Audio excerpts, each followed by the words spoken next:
요번 달에는 우리가 잠언서를 보게 되었습니다. 어제부터 하여서 오기도 목사님으로 시작한 잠언서가 되겠고요.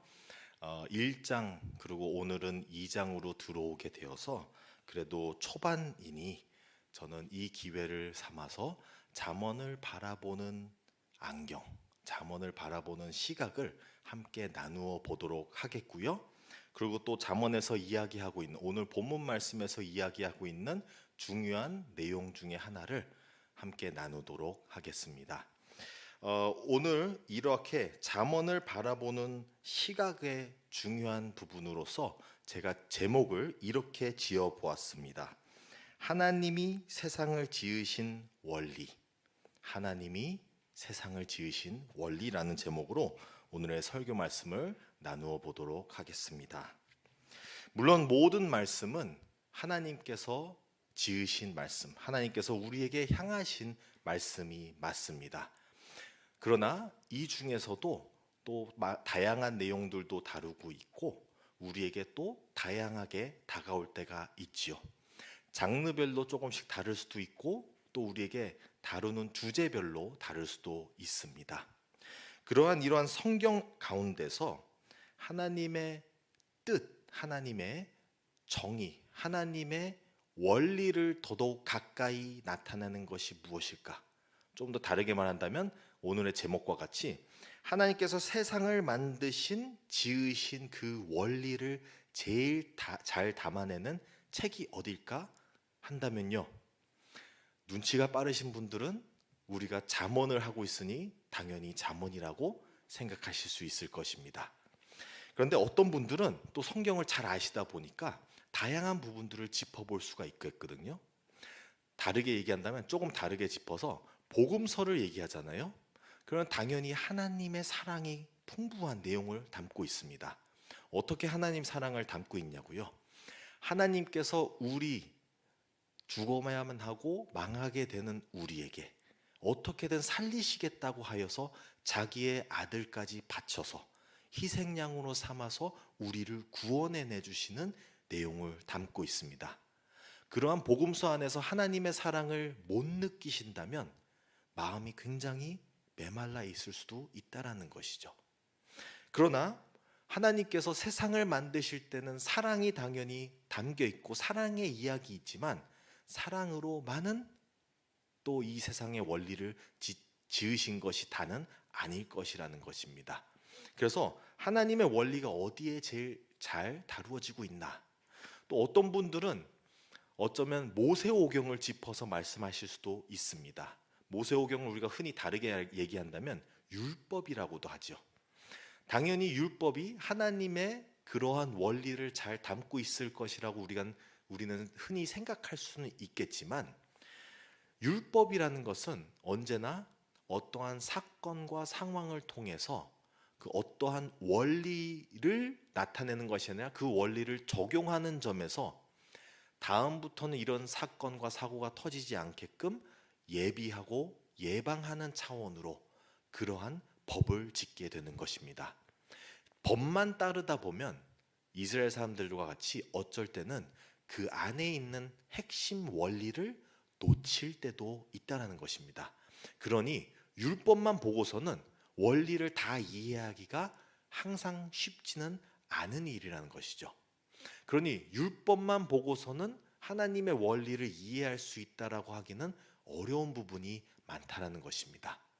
그렇기 때문에 오늘의 본문으로 들어와서 하나님의 세상 지으신 모든 원리, 하나님의 원칙과 원리들을 제일 잘 다루고 있는 것이 바로 지혜서가 될 것입니다.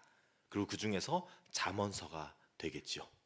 물론 잠언서는 따로 읽기는 때로는 매우 어려울 수가 있습니다. 왜냐하면 우리에게 있어서 이 세상을 살아갈 때에 세상에서만이 이루어지는 원리가 아니게 보일 수 있기 때문입니다. 그것은 하나님의 원리가 적용이 되지 않는다는 것보다는 이 세상에 사는 우리에게는 우리라는 존재가 있고 죄라는 것도 있고 악한 영이 있고 또한 이 세상을 잠시 동안 예수님 오시기 전까지 다스리고 있는 권세가 따로 있다는 것이죠.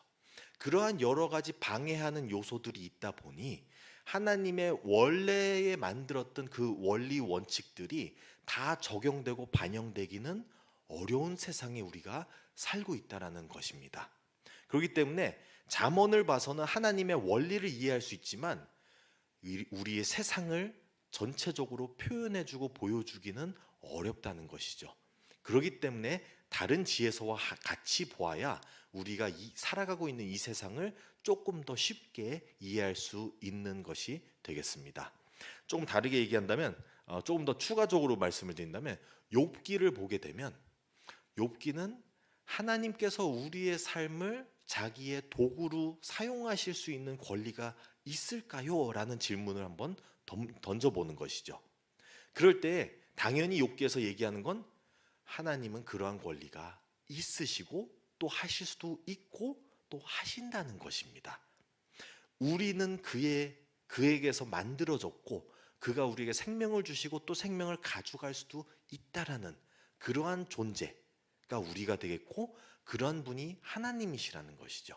그러한 분을 이해하게 되는 것이 욥기가 되겠고요. 그 다음에 전도서는 이 세상을 조금 더 비판적으로 바라보고 있습니다.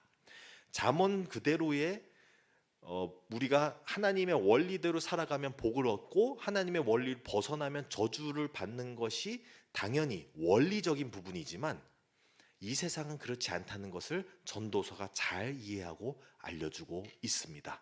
그러면서 전도서는 어떻게 말하고 있죠? 해 아래는 새 것이 없다. 그러니까 헛되고 모든 것이 헛되다 라고 얘기하는데요. 그 말씀이 맞는 이유가 해 아래는 새 것이 당연히 없어요.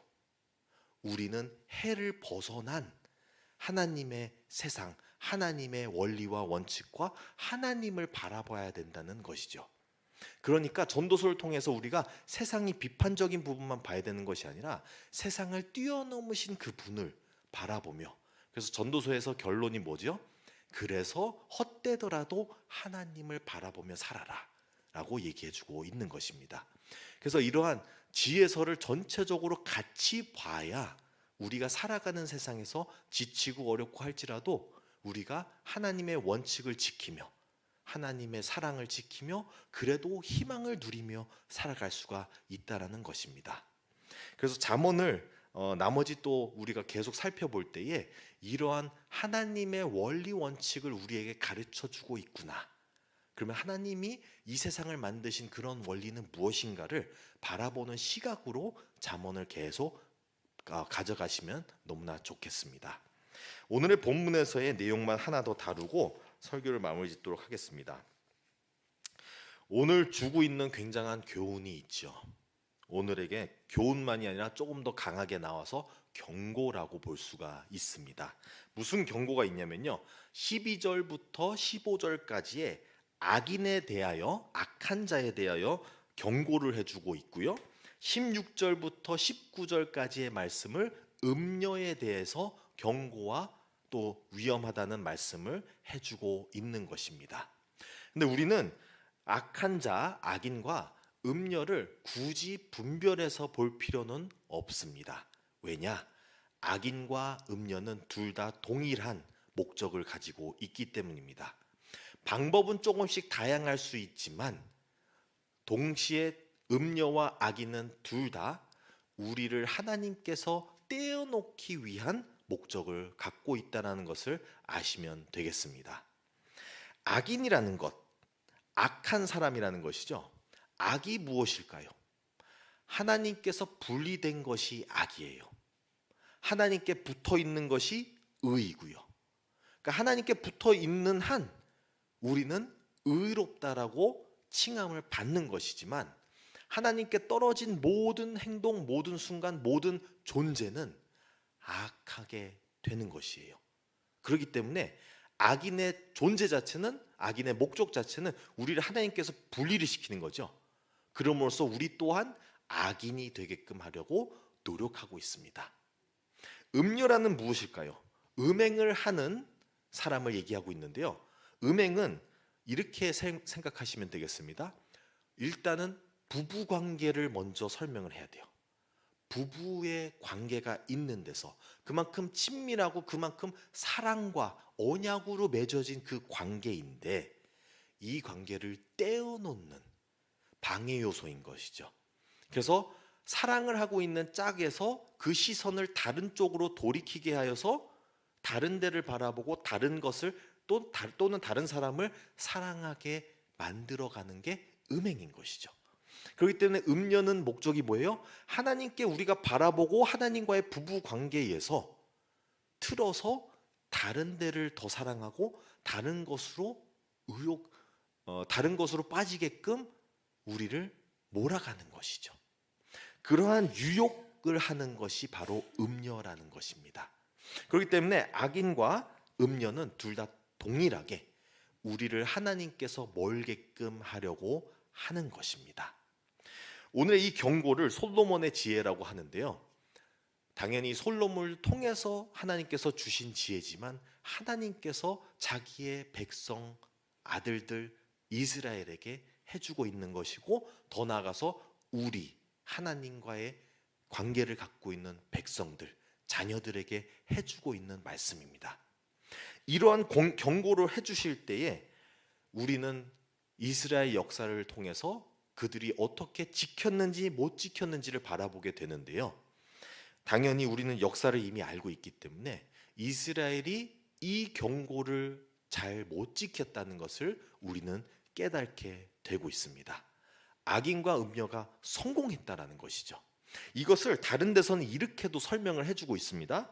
예레미야서 3장 8절 말씀인데요. 내게, 여기서 내게라는 나는 하나님입니다. 하나님께 배역한 이스라엘이 간음을 행하였으므로 내가 그를 내쫓고 그에게 이혼서까지 주었으되 그의 반역한 자매 유다가 두려워하지 아니하고 자기도 가서 음행함을 내가 보았노라. 이것 외에도 다른 여러 예언서들을 통해서도 하나님께서는 먼저 이스라엘과 유다를 하나님과의 관계를 부부 관계로 얘기해 주고 있어요. 즉 우리에게 부부 관계를 요구하고 계신다는 것이죠. 다른 성경 말씀들, 성경책들을 봐서도 뭐라고 나오냐면 예수님께서는 우리의 신부가 되시고 우리가 신부가 되고 그분이 신랑이 되시는 거죠. 부부 관계를 얘기하고 있어요. 또한 창세기부터 무엇을 보게 되냐면요. 창세기 1장에서 하나님께서는 세상을 지으신 다음에 창세기 2장이 돼서 제일 먼저 인간에게 주신 제도가 부부제도예요. 그만큼 우리에게 굉장히 중요하다는 것이죠. 물론 예수님께서는 또 그렇게 말씀하십니다. 혼인하고 장가를 가고 시집 가는 것은 이 세상에서만 있는 일이다. 그렇다고 해서 하늘 나라에서 없다는 뜻이 아니라 이 세상에서 부부관계로 인하여서 하나님과의 관계를 알아가게 된다는 것이죠. 건강한 부부관계로 인하여서 건강한 하나님과의 관계를 이해하게 되는 것이에요. 얼마나 신뢰를 쌓고 얼마나 사랑으로 같이 하나가 되어서 살아갈 수 있는지를 깨닫게 해주는 것이거든요. 그럼으로써 하나님과도 그런 관계를 원하시구나. 그래서 완벽하지는 않지만 우리가 노력하고 있는 이 부부관계를 하나님과도 이루어 나가는 그게 부부관계가 되어야 한다는 것이죠. 그러면 천국은 무엇이냐? 천국 가면 이미 이 부부관계를 하나님과 한 분들이 이미 가 있기 때문에 부부관계 결혼식은 할 필요가 없는 거예요. 이미 부부인 것이죠. 이미 하나님과의 하나가 되었고 사랑으로 맺어진 그 언약관계, 그리고 더더욱 이 세상에서 부족한 것이 아니라 완벽하게 채워진 부부관계가 된다는 것이죠. 근데 그러기 전까지는 우리가 항상 씨름을 하면서 나간다는 것이죠. 그래서 우리가 이 세상에서의 부부관계도 어렵다시피 하나님과의 부부관계는 항상 어려운 것이고 우리가 꾸준한 노력이 필요한 것이랍니다. 하지만 이스라엘 유다는 어떻게 했어요? 그 부부관계를 깨고, 그래서 하나님과 맺었던 그 혼인 관계를 깨고 다른 데로 음행을 저질렀다는 것이죠. 그리고 이스라엘이 먼저 저질렀는데 나중에 유다는 그걸 두려워하지 않고 본인도 똑같이 넘어졌다는 것입니다. 이것을 오늘의 잠언에서 말씀을 이렇게 똑같이 하고 있죠. 잠언 2장 14절부터의 17절 말씀인데요. 이 무리는, 여기서 이 무리가 누구냐면 악인과 음녀죠. 또는 이스라엘과 유다, 넘어졌던 자들. 음녀는 정직한 길을 떠나 어두운 길로 행하며 행악하기를 기뻐하며 악인의 패역을 즐거워하나니 그 길은 구부러지고 그 행위는 패역하니라. 지혜가 또 너를 음녀에게서 말로 호리는 이방 계집에게서 구원하리니 그는 젊은 시절의 짝 하나님이죠. 하나님을 버리며 그의 하나님의 언약 부부관계를 잊어버린 자라. 그래서 우리와의 부부관계인 그 언약도 얘기해주고 있고요, 악인과 음녀들이 행하는 일을 우리에게 뚜렷이 보여주고 있습니다. 하나님께서 멀어져서 다른 데로 눈을 돌이키고 다른 데로 바람을 피게 하는 것입니다. 그리고 그거에 대한 굉장한 경고를 해주고 있는 것이죠. 왜냐하면 그 길은 생명이 없고 죽음의 길이기 때문에. 그러면 오늘날 우리가 해야 된다는 것은 항상 깨어서 기도하며 하나님의 부부관계를 열심히 노력해야 된다는 것이죠. 그렇다 해서 우리의 실질적인 부부관계, 인간과의 부부관계를 소홀히 하라는 게 아니에요. 하나님께서는 하나님을 먼저 사랑하되 서로 이웃사랑도 강조하신 이유가 이웃사랑을 열심으로 함으로써 하나님의 사랑을 더욱더 증명하고 강하게 단독하게 만들어갈 수 있다는 것이죠. 그렇기 때문에 우리는 인간과의 부부관계도 열심으로 노력하되 하나님과의 관계도 열심으로 노력을 해야 한다는 것이죠. 그럼으로써 우리가 하나님과 또 우리의 짝과 하나가 되고 사랑으로 똘똘 뭉치고 서로를 신뢰하고 서로를 의지하며 나아갈 수 있다는 것입니다. 그럼으로써 우리 안에서의 천국이 이루어져 나간다는 것이죠.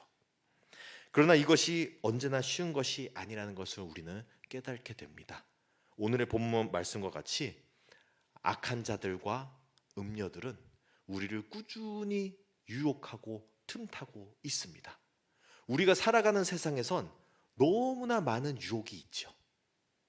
한순간에 조그마한 것에 눈을 팔리는 순간 어느새 눈 깜빡한 사이에 하나님과 훨씬 멀어져 있는 것을 알게 되는 것입니다. 그래도 그걸 안다는 것 자체도 너무나 다행인 것이지만 알지도 못하고 끌려가 버릴 수가 있다는 것이죠. 그래서 굉장한 경고를 해주고 있습니다. 우리는 이 쉽지 않은 씨름이지만 열심으로 해야 되는 이유가 뭐냐면 이것 외엔 생명이 없다라는 것입니다. 우리가 오로지 살 길은 하나님과의 이 부부관계를 열심으로 노력해야 된다는 것이죠. 그러지 않는 이상 우리는 악인이 되는 것이고 우리가 음녀가 된다는 것입니다. 그래서 이 말씀을 가지고 우리가 깨어있고 씨름하며 열심으로 승리하며 나아가는 저와 여러분들이 다 되시기를 간절히 바랍니다. 함께 기도하겠습니다. 하나님 아버지 감사드립니다. 오늘의 말씀을 통하여서 우리에게 하나님께서 주시는 그 경고가 무엇인지를 깨닫게 되었습니다. 우리가 살아가는 세상엔 너무 악한 것들이 많습니다. 음란한 것들도 많습니다. 우리를 유혹에 빠지게 하는 것들이, 우리를 쓰러뜨리게 하는 것들이 너무나 많습니다. 그렇기 때문에 하나님께서 이 세상을 지으신 그 원리를 제대로 적용시키지도 못하며 우리는 매일매일 쓰러지며 살아가고 있습니다. 하나님, 우리가 이렇게 회개하며 나아갈 때에 주님께서 우리를 붙잡아 주시고 우리가 다시금 일어설 수 있게 하여 주시고 우리가 주님께 나아가 다시금 이 무너진 관계를 맺어 나아갈 수 있게 하여 주시옵소서. 그리고 이 관계를 더욱더 단독하게 사랑으로 신뢰로 쌓아나갈 수 있게 인도하여 주시옵소서. 주님께서 우리를 붙잡아 주시고 받아주시고 맞아 주시옵소서. 주님께 이 모든 것을 부탁드리며 감사드리며 예수님의 이름으로 기도드립니다. 아멘.